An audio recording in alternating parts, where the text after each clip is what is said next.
बात समझे, मसला कश्मीर ये चाहें सारे इकट्ठे हो गए एक दिन में मसला हल हो जाता है। कैसे हल होगा सर? होगा कैसे, मुझे थोड़ा सा बताए ना आपके पास। सारा हल होगा। कश्मीर बिक गया इंडिया के आगे। सही। मोदी ने जो हमारी मस्जिद में अपना मंदिर बना दिया है, ये हमारे लिए डूबकर मरने का मकाम है। चाहे मैं इंडिया में, चाहे फ़लस्तीन में, चाहे जहाँ भी मुसलमान रह रहे हैं। 1947 से लेकर आज तक जो हमारे बुजुर्ग पहले तो इतनी बेचारे कुर्बानियाँ देकर इधर आए हैं, ऊपर से ये जालिम हुक्मरान मिले हैं। पहले तो हमें फ़ौज इतनी जालिम मिल गई है, ठीक है ना, जिसने इस आवाम के लिए आज तक कुछ नहीं सोचा। 1947 से लेकर आज तक तनख्वाह ले रहे हैं, मेडल ले रहे हैं। 1947 से लेकर आज तक आए हैं ना, सारे के सारे करप्ट आए हैं। उन्होंने सारे डिपार्टमेंटों को करप्ट कर दिया है। ठीक है, हर डिपार्टमेंट में आप किसी के ये यहाँ से कोई भी बंदा चला जाए किसी भी डिपार्टमेंट में, वो सबसे पहले रिश्वत मांगते हैं। हरामखोरी ज़्यादा चल रही है, ठीक है ना, यही चीज़ है। मैं तो कहता हूँ ये इनसे बड़ा कोई काफर है ही नहीं है जो इन बेचारी गरीब आवाम का पैसा लूट के बैरून मुल्कों में पहुँच जाते हैं। नमस्कार दोस्तों, मेरा नाम अनुधीमान और आप देख रहे हैं नेशन ब्रो। पाकिस्तान के अंदर जैसे ही किसी से भारत के बारे में या भारतीय कश्मीर के बारे में बात की जाती है तो उनके बात करने का जो नज़रिया होता है बिल्कुल बदल जाता है। एक चाचा है पाकिस्तान के जिनका कहना है कि जो कश्मीर है वो हम एक दिन में जो है भारत से ले सकते हैं। तो पहले हम इनकी हवाई वाली बातें सुनते हैं, फिर हम बात करेंगे इस टॉपिक को लेकर। जो भी हुक्मरान आते हैं मुझे ये बताएं, सारे हल्फ उठाते हैं, कुरान पर हाथ उठा रख कर, ठीक है ना, उसके बाद फिर अरबों रुपए की करप्शन करते हैं, मुल्क से भाग जाते हैं, ठीक है ना, उनका कोई एहतसाब नहीं होता। ये बताएं कि हमारे अपने हुक्मरानों के अंदर फॉल्ट है, ठीक है ना, ये कहें कि हमारे अपने हुक्मरानों के अंदर फॉल्ट है, हमारी आर्मी के अंदर फॉल्ट है। देखें, अब एक मिनट मुझे दीजिएगा, देखें आज तक आर्मी ने हमें क्या बना कर दिया? कोई गरीब को मोटरसाइकिल बना कर दी, कोई सस्ती कार बना कर दी, ठीक है ना, कारगिल की जंग जीते, सियाचिन की जीते, कोई भी नहीं जीते। मेडल देख लो इतने इतने। और अरब बाजवा साहब आए हैं, पूरा झाड़ू दी, अरब रुपया, ठीक है ना, लूटा और जजीरे लिए, वो गए फ्रांस के अंदर, ठीक है ना। क्या पाक फौज ने हमें आज तक दिया? कुछ भी नहीं दिया, ठीक है ना। और ऊपर से जो भी सियासतदान आए उनके साथ मिल के, अमेरिका के साथ मिल के, ये मुसलमान है यार। मैं तो कहता हूँ ये इनसे बड़ा कोई काफर है ही नहीं है जो इन बेचारी गरीब आवाम का पैसा लूट के बैरून मुल्कों में पहुँच जाते हैं। कोई है इनसे बड़ा कोई काफर? हम उन्हें काफर कहते हैं। सबसे बड़ा काफर तो ये कश्मीर बिक गया इंडिया के आगे। मोदी ने जो हमारी मस्जिद में अपना मंदिर बना दिया है, ये हमारे लिए डूबकर मरने का मकाम है। चाहे मैं इंडिया में, चाहे फ़लस्तीन में, चाहे जहाँ भी मुसलमान रह रहे हैं। बात समझे, मसला कश्मीर ये चाहें सारे इकट्ठे हो गए एक दिन में मसला हल हो जाता है। कैसे हल होगा सर? होगा। कैसे, मुझे थोड़ा सा बताए ना आपके पास। सारा हल होगा अगर हमारी कमजोरी, वो आएंगे हमारे साथ जिस तरह के हमारे हालात, हमारी कमजोरी कश्मीर की वजह से है ना। अच्छा। तो इंडिया की भी बहुत सारी कमजोरी है हमारे पास। क्या कमजोरी है बताएं? बेशुमार लोग हैं उनके इधर वासी हैं, हमने उनको नौकरियां दी हैं। अभी हमारी हाजिर ड्यूटी पंजाब असम्बली में वो मेज साहब हैं।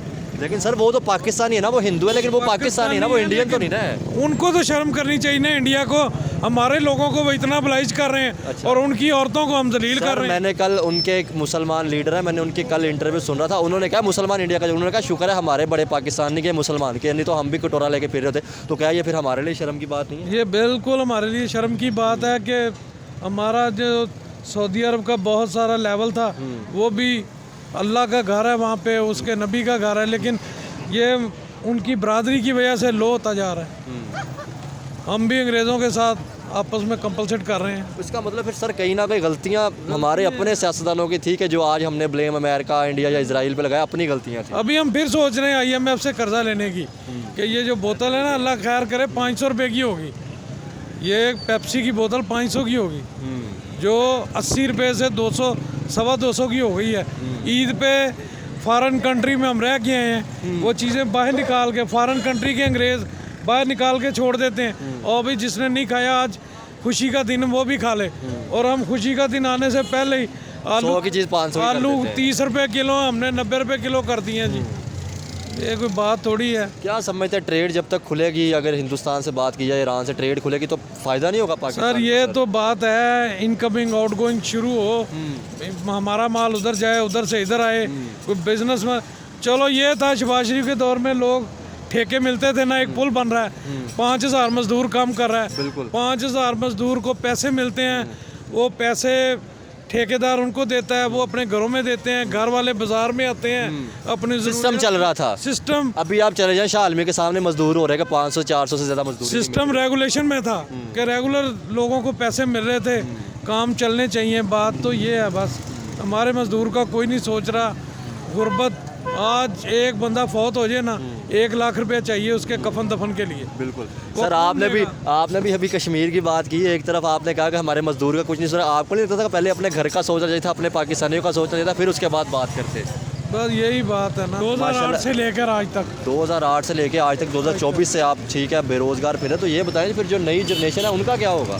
कुछ भी नहीं होगा। इनके आपस के ये जो कह रहे हैं ईद के बाद दमादम मस्त कलंदर होगा, तो ये क्या होगा? ये पैसा तो हमारा लगा है, एक माचिस लेने जाते हैं उस पर भी टैक्स है, तो पैसे तो कौम के लगे हैं, कौम जलील हो रही है। आए बाज़ार में देखें क्या हालात हैं। जो सर चीज़ आप यकीन करें, कल मैं एक वीडियो करने गया ये दाता दरबार के पास, एक रिक्शे वाला था, वो बेचारा इतना परेशान था कि उसको हार्ट अटैक है, कल की बात है इस टाइम की, उसकी डेथ हो गई है। कि लोग इतने परेशान हैं, हमारे सियासतदानों को आज भी जो है वो बाकी दूसरे मुसलमानों का तो दुख नज़र आ रहा होता है, दूसरे मुल्कों का, पाकिस्तान का। अभी यकीन करें, खुदा बेहतर जानता है कि अभी मैं तकरीबन 35,000 रुपया पे करके किसी से लेकर दे के आ रहा हूँ। एक बंदा लावारस फौत हो गया था, उसके कुल शरीफ करवा के तो फिर हम वापस इधर आए हैं ना। अब ये हालात है, ये बताएं कि सियासतदानों को ये चीज़ें क्यों नहीं नज़र आती? वो नज़र नहीं आती, वो एसी कमरों में बैठेंगे। अभी हीटर वाले कमरे में बैठे हुए हैं, बाद में एसी में बैठेंगे, अंदर से निकलेंगे प्रोटोकॉल, बाहर दफ्तर जाएंगे प्रोटोकॉल।